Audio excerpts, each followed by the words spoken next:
E aí, galera? Sem vinheta eu não entro, sem like eu não comento. Bota a máscara, aperta o botão, vamos começar o nosso bate-papo. Se inscreve no canal, deixe seu like, deixe seu comentário. Principalmente agora, né?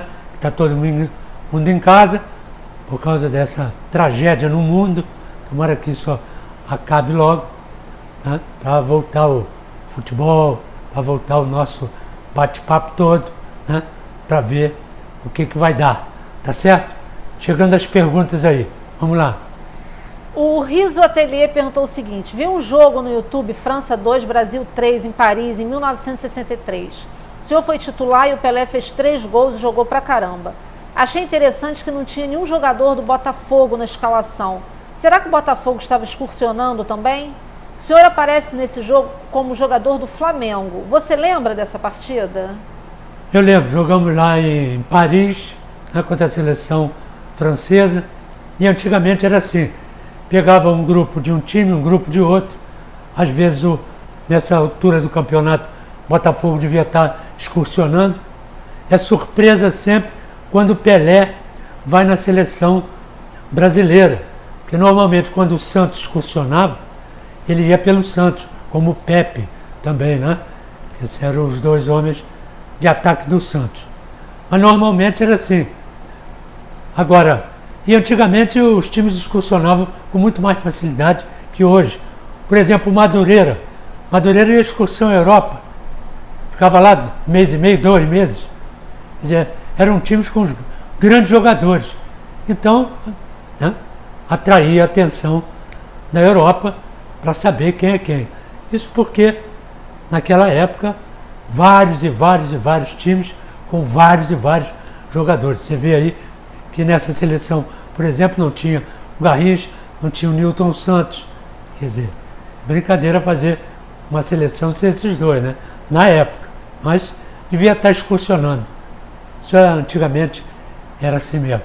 E outra coisa, vai pintar esse vídeo aí, desse jogo, os 3 gols do Pelé. Eu participo aí, você vai ver. Era o único do Flamengo? E eu era o único, com a camisa do Flamengo, eu era o único do Flamengo nessa seleção brasileira. Eu era bom, cara.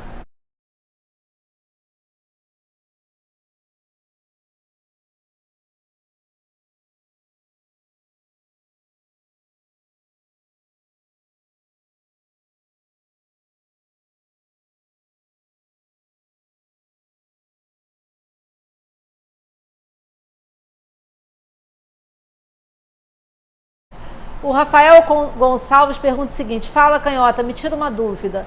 Qual time foi o melhor para você, independentemente do título? O Botafogo do Garrincha, o Flamengo do Zico, o Fluminense da máquina tricolor do Horta ou o Vasco do Dinamite? Olha, sem sombra de dúvidas, o Botafogo de Garrincha.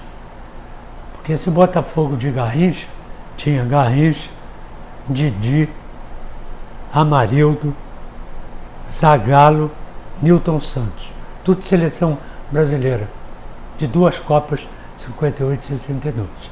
Responder mais o quê?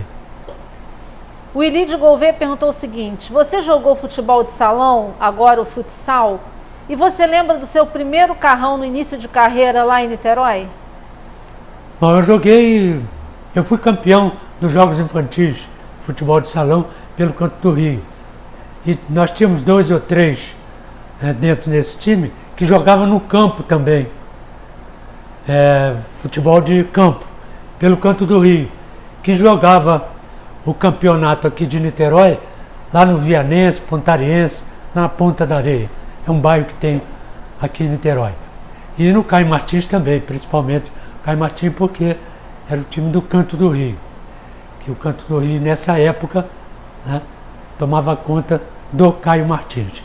Então, o que acontece?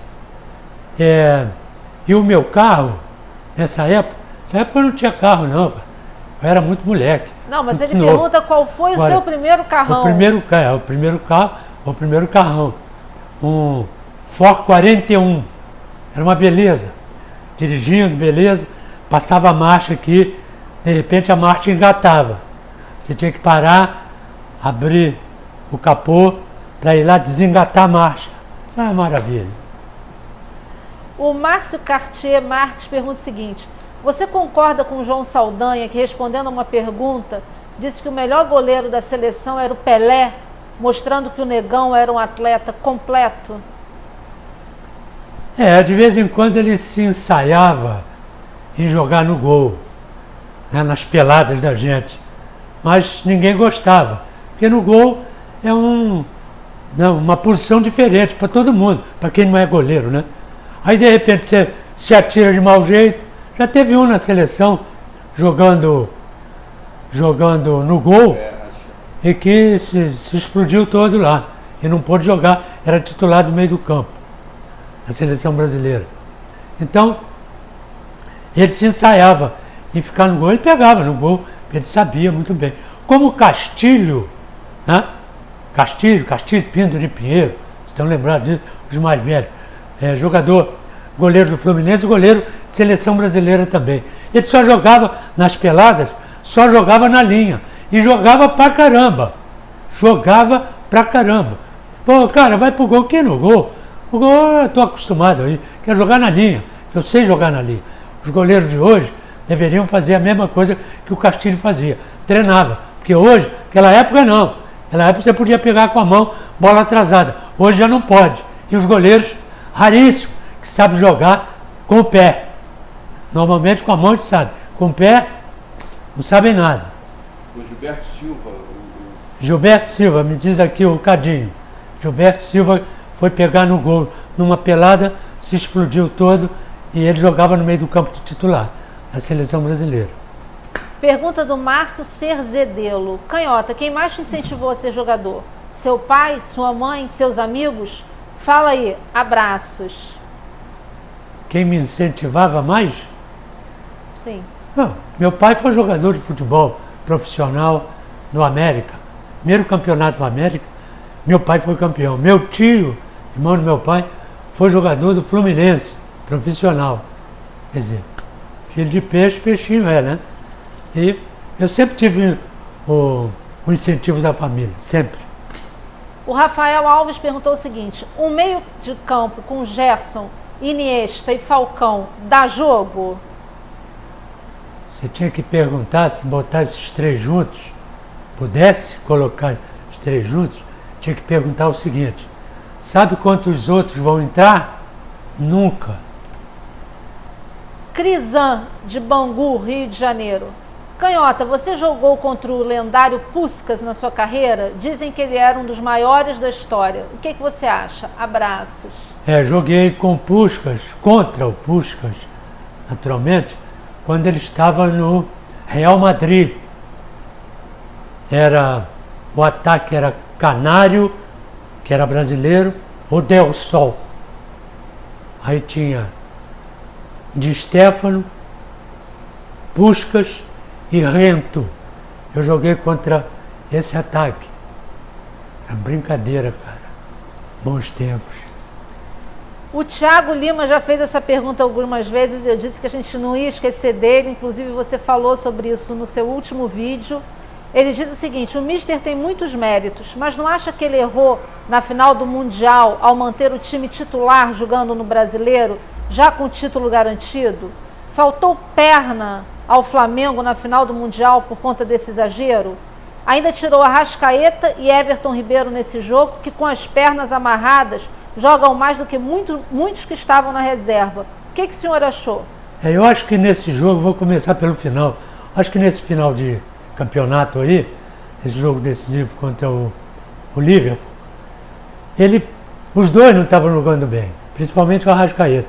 Então ele tentou, com o Vitinho, modificar alguma coisa, porque o time não estava bem. Realmente eu acho que essa substituição, ele pensou dessa maneira. O time não estava reagindo com os titulares. E ele tentou da melhor maneira, mexer no time, não no esquema tático, e sim uma variação dentro do esquema para tentar diversificar essa história toda do ataque do Flamengo. Agora, tem gente que diz isso. Não sei. Se ele, já foi campeão, então tira o time, bota só para treinar. Treino é treino, jogo é jogo. E naturalmente ele não botou por conta dele. Ele foi lá no departamento médico, disse, os caras estão bem, tudo bem. Departamento físico está bem? Tá. Então vamos jogar, cara. E outra coisa, ele entra com o time, já é campeão, entra com o time reserva, que é um bom time, ou foi um bom time, vamos colocar em 2019. Era um bom time também. Perde os jogos todos. Como é que faz? Os caras estão malucos, aí vão meter o pau nele. Quer dizer, eu acho que o último jogo, o time do Flamengo, já disse isso aqui, o time do Flamengo não jogou como jogou o campeonato todo, tanto o brasileiro quanto o Libertadores. Se ele jogasse como jogou na Libertadores, ele ganharia o título. E agora, com esses reforços todos, ele vai chegar lá, vai disputar o título e vai ganhar. Pode ter certeza disso. Se for o mesmo time, e com essas contratações, e o mesmo treinador. E para terminar as perguntas de hoje, lembrando que a galera pode continuar mandando pergunta, porque nós vamos fazer muito vídeo ainda de respostas. Canhota, é do Jorge Ferreira de Castro. Canhota, em 70, aquele pé do italiano na cabeça do Pelé dentro da área, não foi pênalti, não? Nós achamos. Mas depois, quer dizer, não, na hora, né, no momento, gritamos, discutimos lá e tal, mas o cara não deu, seguiu. Também dá pênalti a favor do Brasil numa Copa do Mundo, numa decisão, só se for muito pênalti. Mas nós corremos e tal, discutimos, mas aí depois, na concentração, vendo lá o tape do jogo, foi um pouco forçado. Se fosse pênalti nós gostaríamos, mas Pelé forçou muito na história toda. Não foi essa coisa toda não. Mas nós queríamos, naturalmente. Valeu, galera. Estamos juntos. E agora, olha aqui. Estou com a galera toda aqui, ó. Fábio Almeida Araújo, carioca morando em Brasília. Darlan Castro, Carolina Ribeiro, de Duque de Caxias. Galera rubro-negra, de Parelhas, Rio Grande do Norte. Fernandes Santana. Eduardo Fadel, de Belém do Pará. Robério Dias, de Patrocínio, Minas Gerais. E Anselmo Rocha. Valeu, galera. Estamos juntos aqui. Perto aí, Carrapeto. Estamos juntos. Vamos fazer, quando é que é? Quinta-feira. Quinta-feira, mais um alô aqui. Live. Uma live. Isso. Uma live. O Netflu. Com o Netflu, com a galera toda, tá certo? E estamos juntando nesse período, né? Que está tudo fechado, não tem futebol, os treinadores não se mexem, os clubes não querem pagar, está a maior guerra, tem lá os seus direitos, porque também não estão recebendo, né? Tem direito de tirar alguma coisa. Agora, mexeu no bolso, a galera começa a reclamar, tá certo? Mas estamos juntos e essa semana tem vídeo aí, tem bate-papo a dar com pau. Valeu, galera!